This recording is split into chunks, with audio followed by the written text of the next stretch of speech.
what do you think it is about printmaking in particular that sort of leads them down that path of exploring these new forms? I mean, is it just that it's such a tactile process that, and I mean, you have to go through, I mean, hours and hours of etching a thing before you end up with a print, or? Yeah. Yeah, why do we do that?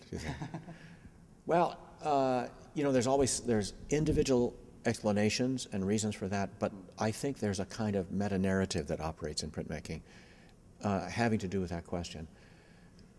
All printmaking techniques, may I say that again? All printmaking techniques, from woodcut through etching, through screen printing, lithography and digital and so on, they were all developed in different countries at different times with a kind of different technological surround, you might say. There were other things happening in the culture that made lithography possible. Paper was being invented in China the same time that woodblocks were being cut. So it's kind of part of an evolutionary process that we have a lot of these techniques that allow us to make multiples. Originally, all these techniques were used to disseminate information. So the idea was, you know, terrifically, now we have woodcut and we can print the Buddhist sutras and we can give each person a copy. Now we have one of the first things they used to do in Europe with a kind of pseudo printmaking is that an armor maker would make a chest plate or a breastplate out of armor, you know, by kind of forming it with hammers. And then to get the design to somebody else so they could fabricate more of them, they would just rub soot into all the concavities of the inside of the breastplate and take a soft skin and press it inside, and then they get a kind of very fragile, and they roll it carefully, and then they could, so it was always about communication. But in history, each printmaking technique was eclipsed by a new technology that was faster and cheaper.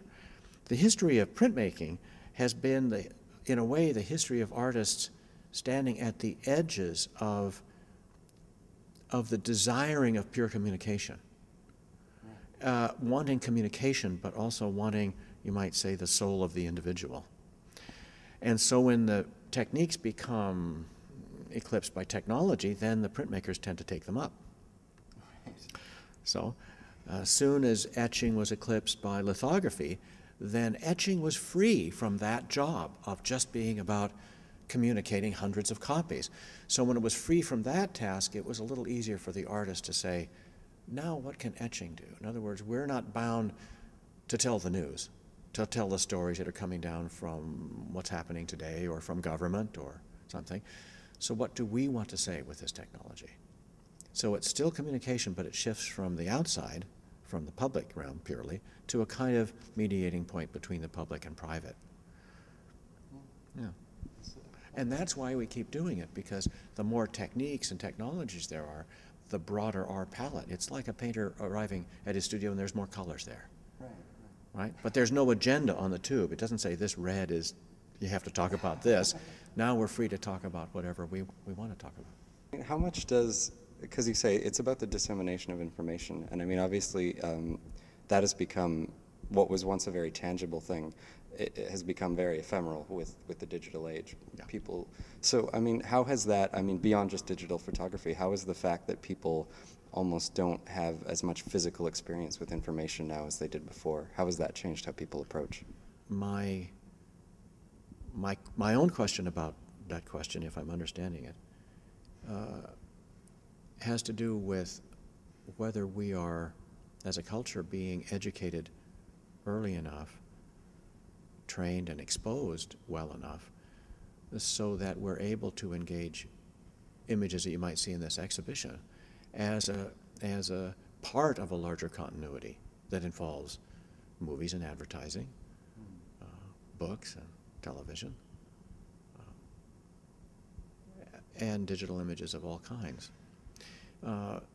In some cultures, like Japan, there's such a compression of the communication environment. I mean, you know, the jumbotrons really are 4 or 5 stories high. And then right underneath one of those jumbotrons, there's a new theater doing experimental work. And then right next to them, there's a little print shop doing prints.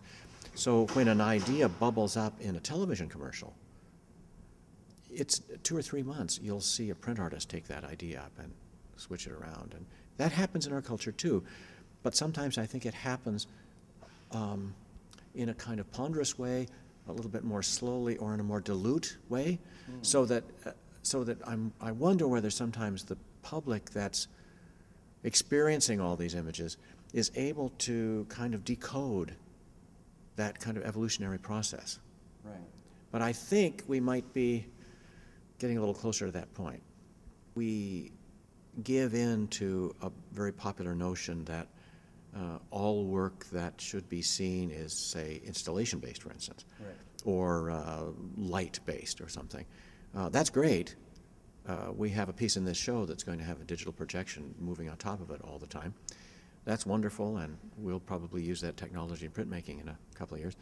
But at the same time, a lot of artists, I think, are looking for exhibitions of posters and ceramics and products of design and products of television, products of film, and to get those things closer to each other so that we can see how the forms are feeding off each other in a very positive way, how they're growing from each other. And really, when we lose one approach, I mean, if nobody's doing ceramics, that's like losing a species of endangered animals or something, right? We don't have that lens to look at the world through anymore. So I think that's one of the things that motivates us to do this kind of show, where we're looking at kind of taking the temperature of printmaking from around the world. You were mentioning before was the integration of information and its flow through culture, Yeah. the television thing to the... do you think in some ways printmaking is more in tune with the culture around it just because it is, as an art form, almost more directly tied to the dissemination of information? I do, and I think this is a position that printmaking has been moving toward for a long time. But that position is also kind of double-sided. At the same time that printmaking is let me back up and say that if there's something that identifies printmaking now, more than any of the graphic traditions or any of the other technologies of image reproduction, I would say it's film and the movies, but not just the technology of movies, but the structure and thinking of the movies.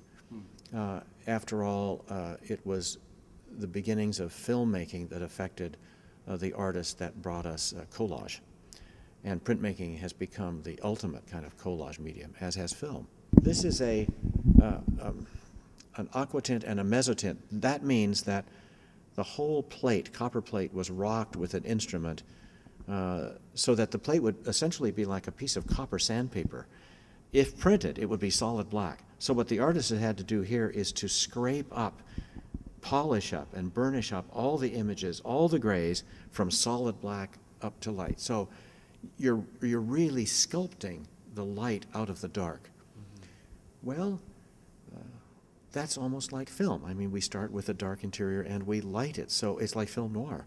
We pull the subject out of the dark, and often the dark that's left is where we think the center of action really is happening. This is a print by a Belgian artist, Gertel Peters, and it's the Garden of Dora Maar. Dora Maar was one of Picasso's mistresses, and I think this is probably her impression visiting this garden. But look at the juxtaposition of this stone fountain seen from a distance, again in a very film noir kind of heavy, raking, high contrast light, and then suddenly, right adjacent to it, almost like a stereopticon, or one eye shut and one eye open, we're brought close to the fountain and we're looking down into the water. That's a film shot. Yeah. You know, that's a cut, and then we're drawn more closely. If we want to talk about a certain idea and we make a film about it, what does film allow us to say about that concept? Where does that take us within that idea? How does it change the idea and the question itself? If we make a print about it, how does it take us into that idea? If we do a dance about it, how does it change that idea? So I think the interesting dialogue that's happening in printmaking and in the arts now is recognizing that there are some themes that human beings seem to return to. The question is, if we use these tools to investigate it, how does it change the theme, and how does it help us on that journey to find, well, to uncover the deeper meanings of the questions, the deeper suggestive layers of the questions.